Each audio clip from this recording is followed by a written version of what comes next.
Možná se divíte, že sedím za volantem. Shortly after Škoda Auto presented its new model for the Indian market, the small sedan Slavia, the car manufacturer announced another piece of news concerning its global models, specifically the next generation of vehicles for the Indian and South American markets, among others. Škoda Auto is taking over global responsibility for the MQB-A0 platform of the Volkswagen Group and will be developing the next generation of this platform, which incorporates the smallest models produced by the group. This will include the successors of the recently introduced cars for the Indian market, Kushaq and Slavia. What does it mean for Škoda Auto? What is the potential of these entry models on global markets? And what are the differences between the versions of the models presented on the individual markets? Jiří Dytrych, head of small product line at Škoda Auto, will be answering these questions in the newest edition of the Simply Clever podcast 2.0.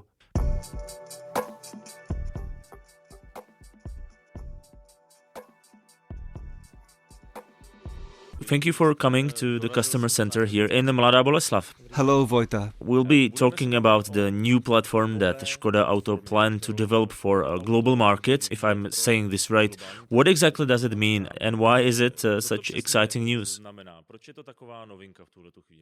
For the past 30 years, basically since the Favorite model, Skoda has never had the possibility to have a platform of its own. We would always use platforms developed by the VW Group and just build our hats on them. What changes from now on is that we will be responsible for the part that is not as visible, though it makes up the actual base of the car, the largest supporting framework, also in terms of the costs. The previous generations of Škoda cars were constructed on a VW Group platform. You were in charge of developing the individual vehicles, the remaining parts of the car, but the platform itself was not developed by Škoda. Exactly. Now Skoda will be developing a platform for the VW Group as well as building the hats. Other car manufacturers belonging to the group will also be using the same platform and building their cars on the basis of it. Global models are cars that are not designated for the European market, but, for example, for the Asian market or others. Perhaps I could start by specifying what the main global markets are. Nowadays, we're primarily talking about China, Russia, India, Africa, South America, and possibly also North America. To give an example of what we mean by global hats, the current Kushaq model is an A0 SUV. Our aim is for all our A0 SUVs to be identical, or at least as similar as possible, in the individual global regions, so that we don't have to spend additional unnecessary money to develop a specific car in each of the regions. We want to make use of the synergy as much as possible. Kushaq model is only for the Indian market, is that correct? Yes, at the moment the Kushaq is for the Indian market only. So how has it worked up until now? The platform was the same for everybody, except it was not developed by Škoda Auto. So far, the platform has always been constructed on a European basis, using European standards. It would serve as the basis for the individual global variants, such as the South American or Indian one. The specific cars would be constructed using the given variant of the platform in the individual region. If I understand correctly, this has involved some complicated situation in the past, and you would like to change that in the new generation of your platform. There have been two types of complications. The first is that the platform was based in Europe, and the European requirements were so high that, even in terms of the costs that influence the platform, the price position would simply go up. Therefore, whenever we would create a non-European variant, it would mean a certain burden. The new platform we'll be in charge of is based outside of the European regions, which means we'll be using the synergies between the individual regions. This should enable us to adapt to the competition in the given regions. The second topic is that we'd really like to unify all the regions, both in terms of the technology and the requirements of the platform. A platform is always most profitable when it serves as many units as possible. The more units you can fit onto it, the better the synergy, and the larger the reduction in costs and expenses for the individual. Na té jedné platformě, tím větší synergie a tím větší možnost snížení těch jednicových nákladů, ale i výdajů. So the fact that it was based on the European platform, which was more complex and demanding, actually made it more expensive to sort of downgrade it for the markets which did not have such strict safety and other specific requirements. It wasn't only more expensive, sometimes it was virtually impossible. Some of the technical parts constructed within the chassis or the bodywork of the car are so complex that it simply isn't possible to use a different type of material for the reinforcement than you would in Europe, for example. You'll never achieve the savings you could achieve if you work based on the local requirements for the given region.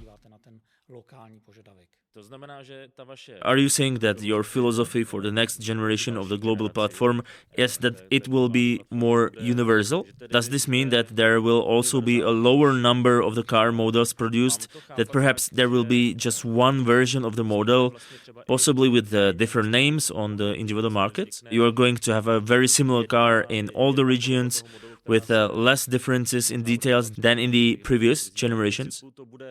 Velmi podobné auto a budou se skutečně lišit menší detaily, než tomu bývalo dřív u těch předchozích generací. One aspect is the universal nature of the platform, the fact that it will be able to use synergies to create a unified solution for all the regions. The second aspect is the unification of the hats, which means that hypothetically, a successor of the Kushaq model will look more or less the same in India as it will in a different region. It should only differ in the necessary details resulting from local legislation or local requirements. ohledech, které jsou třeba z důvodu legislativy nebo z důvodu těch lokálních požadavků v tom daném regionu. But basically they are going to be the same cars. Yes, the aim is to have an identical model. We have mentioned the markets, including North America, which you are not going to focus on. North America is a very specific market with rather complicated safety and other requirements, especially requirements regarding crash safety, which are radically different from the rest of the global regions. In addition, the A-Class is in much more demand on the North American market, so we aren't planning a more significant market entry with the A0 platform here. Our focus will be on the biggest market, that is South America, plus India and Russia. Does that mean that the Chinese market is not a target market for this platform either? China is included in the markets for the current platform. At the moment, discussions are underway concerning the future platform. The question is whether there's still enough demand for the A0 class in China, or whether they're aiming a bit higher. There's a clear trend of growing demand for larger cars in China, so the predictions are that the A-Class will be more suitable for this market in the future.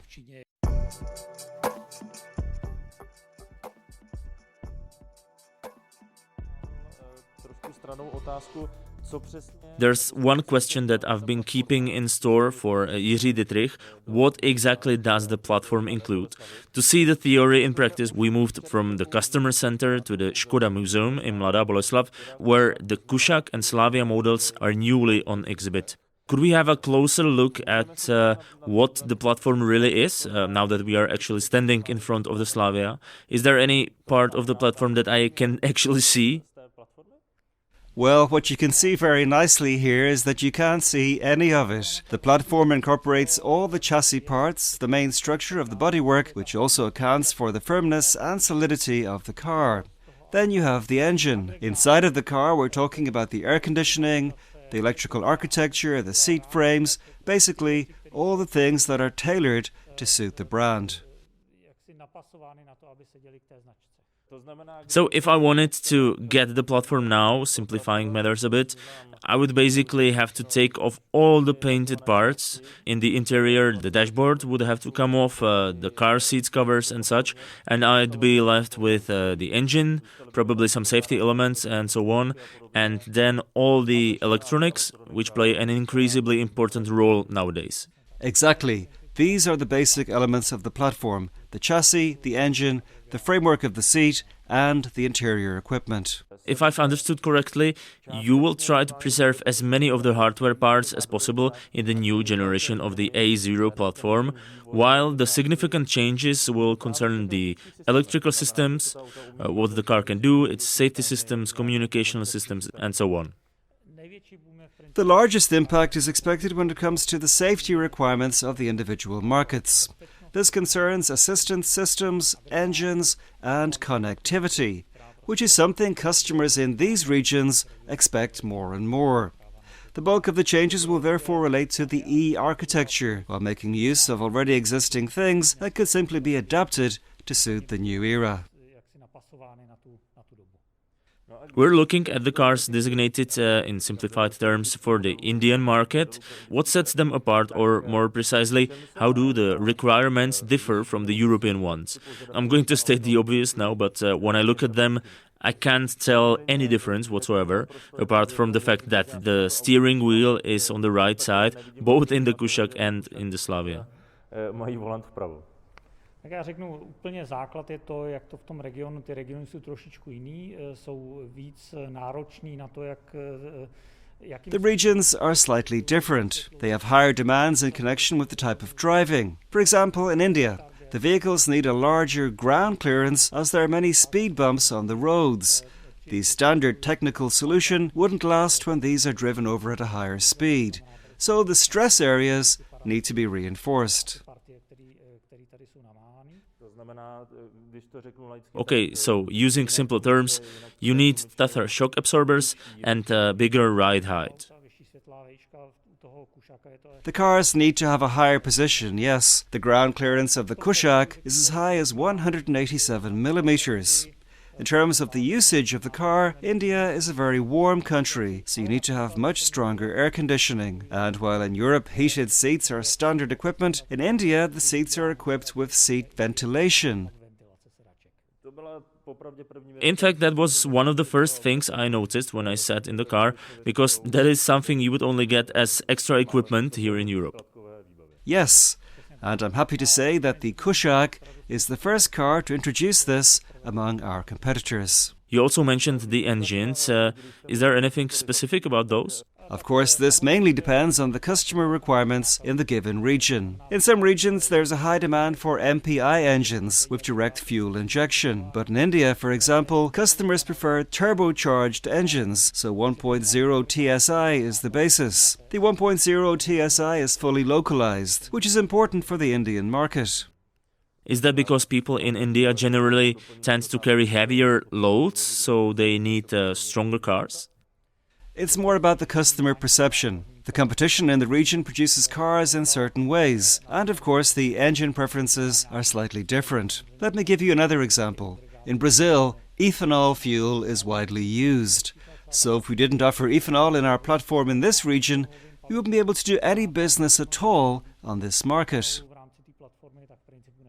I'm going to play around with a bit of theory right now. The Slavia is designated for the Indian market, but supposing it was for the Russian market, in what ways would it differ from this one?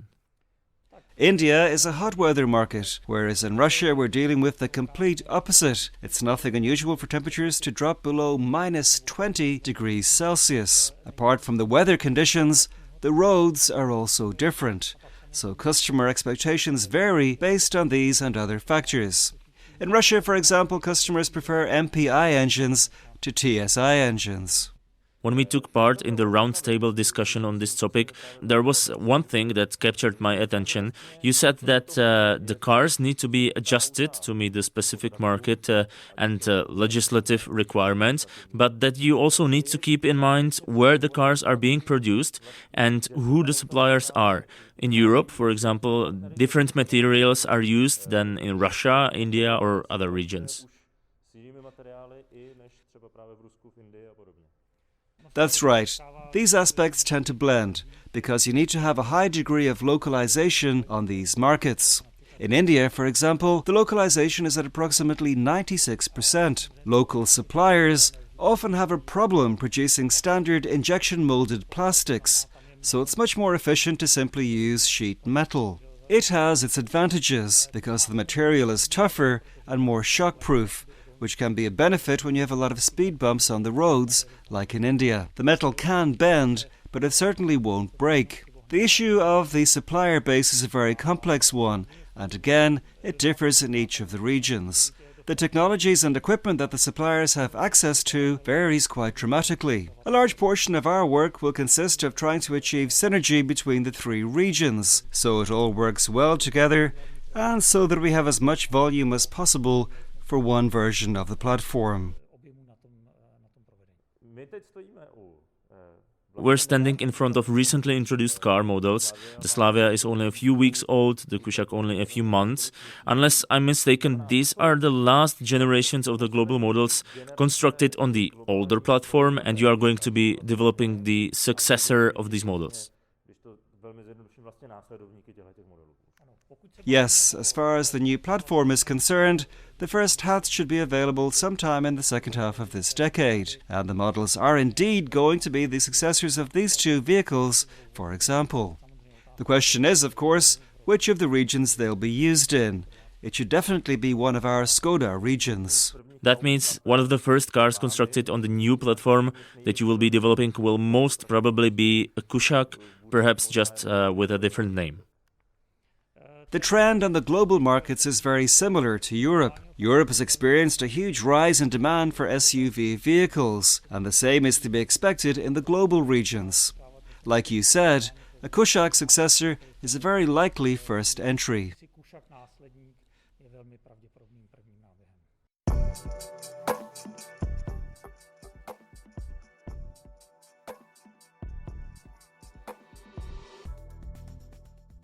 As we have already mentioned, we are talking about the future A0 platform. For somebody who has never heard the term before, A0 is a vehicle approximately the size of a Fabia, like the one we can see behind you.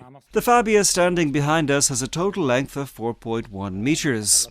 The new platform should be variable enough to be able to produce a car for the Indian market with a length of just under 4 meters, because the Indian legislation provides a tax relief on these cars, but also a sedan type or SUV vehicle with a length of 4.4 to 4.5 meters. So the Slavia and the Kushaq that we have seen should also be able to fit the new platform in the future. Certainly, yes. Why is this market segment a matter of such high interest for Škoda Auto?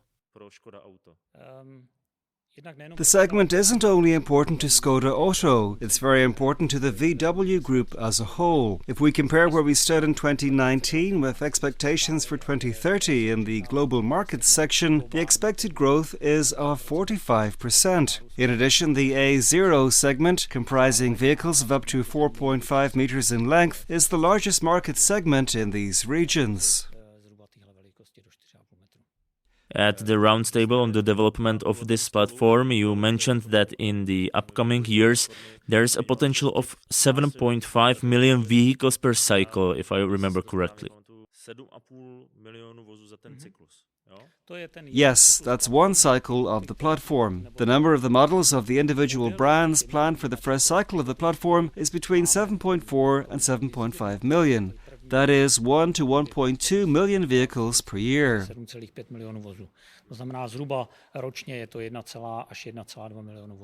Which is definitely a big market, and being the company responsible for such a platform within the VW Group is certainly worth it. I agree, and we'll also be participating in most of these markets as Skoda. So we're also going to be constructing our Kushaqs and other cars on this platform.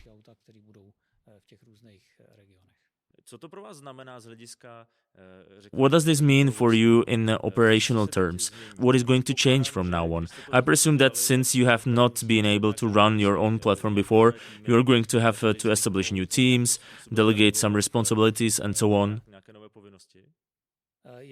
This is primarily going to be a matter of gaining new competences, mainly in the field of development, but also in other areas of the Skoda company. There is certainly going to be a lack of experience in these areas because while we have worked on similar activities, it's only been at the level of cars, not platforms. So this will require gaining quite a few new competences in the field of technological development. As for the non-technical or management departments, coordination will probably be the biggest challenge. starting with management, coordinating various teams, and exploring the communicational possibilities within the individual regions. It's essential that we synergize not only the regional requirements, but also the brands that will be building their cars on this platform. Will this process require hiring new people and expanding the local team here in Mladá Boleslav? Definitely, yes. To a large extent, of course, we try to train the local workforce so that it's ready to take on new roles. For example, the people that have worked on small cars such as the City Go, for which there's been a major rise in demand over the past year, have useful knowledge and skills and can certainly be trained to work on the new platform. However, with regard to the extent of the requirements and competences that we need to gain relatively quickly, we'll also be hiring new employees in the order of hundreds. I remember my fellow journalists asking whether these employees will be working here in Mladá Boleslav or somewhere else. Since these cars will not be driven in our country, they are designated for foreign markets such as India or South America. How much of the work will be done here in Mladá Boleslav by Czechs, and to what extent will you need to cooperate with the local markets in order to find about their needs, requirements and so on? Ta komunikace je v principu základ. Já řeknu, tohle je trošku moje historie, já jsem tu jakousi jinou platformu. Communication is absolutely crucial. When I look back on my own history, I've previously been in charge of another platform in Wolfsburg, and it was a great opportunity to see how well the communication with the individual regions and brands was established, and how you go about striving to reach a consensus or a compromise. In this sense, we really need to take over the process and adapt it to our possibilities at Skoda. But communication is the key aspect, and we'll mainly be using our direct contacts with the regions to establish which of the requirements are the hard ones, the ones you must adhere to no matter what, and which of the requirements are motivated by economic reasoning. For example, whether the assistance and electronic systems in the car are necessary, whether they're really going to pay off. Jestli asistenční systémy nebo elektronické systémy v tom autě jsou potřeba, jestli se skutečně vyplatí. So one thing is the legislation in the given region, and other thing is what the customer on the given market are willing and capable of paying. To jsou třeba specifika, které mě poměrně překvapily, když jsem přišel zpátky do Škodovky, tak můj kolega... These are actually some of the specifics that surprised me when I came back to Skoda. A colleague of mine was working quite intensely on India, and India really is a very specific region. For example, a lot of customers use mobile devices, smartphones, and have expectations that are very close to European ones. The people in India really expect a lot from their cars in terms of connectivity and communication with their car, even though the car isn't as important to them as it is to many of us in Europe. It serves mostly as a means of transport from point A to point B. Nástroj, tak aby se přemístili z místa A do místa B. I was wondering how much the individual markets differ from each other. We have already mentioned some of the hardware requirements of the Indian market. I would expect South America to be quite similar in terms of electronics or infotainment, but there are some specifics regarding the preferred engines, right? Yes, Brazil and South America as a whole rely heavily on alternatives such as ethanol-burning engines, so this must be taken into account when working on the platform. Then there are also factors we need to count on for the future. When we look at the South American market, there are a couple of brands that are very dominant there, while, for example, Chinese brands like Geely don't have such a big market presence at the moment. However, it's expected that within the next 5 to 10 years, they're going to be a major influence, and they'll be aiming to expand on a large scale on the South American market.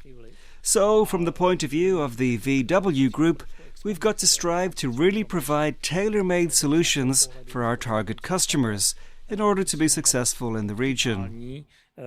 To optimální zacílení na ty zákazníky, tak aby jsme mohli být do budoucna úspěšní. Okay, so you really need to do your best to meet the requirements of the customers so that they feel like your car is a natural part of the market. Exactly. They need to feel like this is the car they're looking for, the one that fulfills their requirements and enables them to use it exactly the way they need to. We're still talking about a platform for combustion engines though, correct? Electrification is not really you're counting on for the next generation of this platform, I suppose. Já bych to řekl tak, že v principu je to takzvaně konvenční platforma na konvenční spalovací agregáty. Spalovací agregát ale neznamená, že nemůže být... The platform is a conventional one with conventional, i.e. combustion engines. The term combustion engines, however, doesn't mean they can't be partially or even fully hybrid. This kind of development is certainly to be expected in these regions. However, it's impossible to have a fully electric car on this platform. It wouldn't even make sense. We've previously had an electric car on our VW platform, and so has our competition. Ours was a fully electric version of the Golf, but given the parameters of the platform, the use of the battery was quite limited, which impacted the mileage and the user experience, so this combination isn't a targeted one.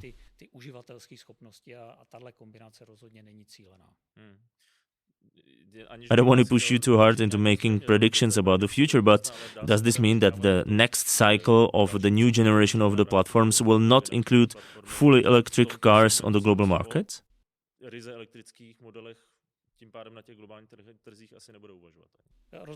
Definitely not to an extent where we'd have to say that having a conventional platform isn't worth it. The outlooks vary from region to region. In the case of India, discussions are underway on whether the development of a fully electric vehicle will be at the level of 10 to 20% in the course of the upcoming 10 years.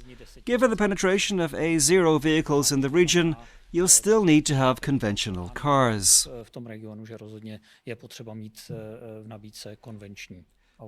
Right, so economically speaking, it would not pay off to only focus on an electrified version. Ta elektrifikovaná verze je strašně závislá na tom, jak je postavená infrastruktura v těch zemích. Being able to develop an EV is strictly tied to the infrastructure in the respective country. If you look at markets like India, Africa as an entire continent, or South America, they still have a long way to go before electrification is actually possible in terms of the infrastructure.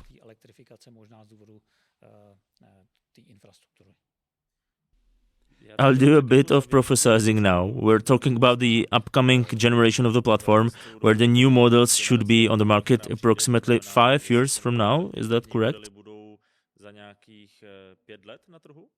I'd say the second half of this decade. Okay, so sometimes after 2025.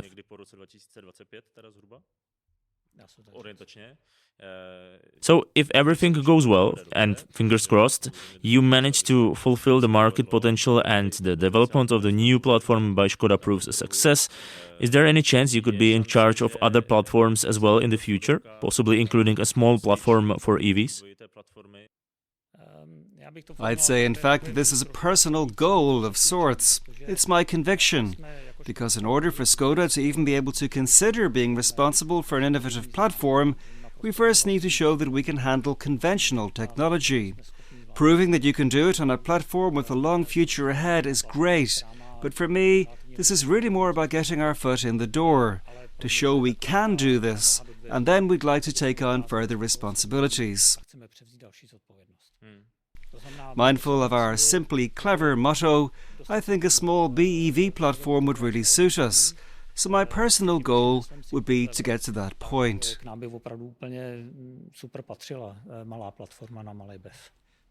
Sounds good to me. I could really use one already, to be honest. So I'll be keeping my fingers crossed for this to work out. Thanks for finding the time and good luck with the development. Thank you for your time. Škoda. Simply clever.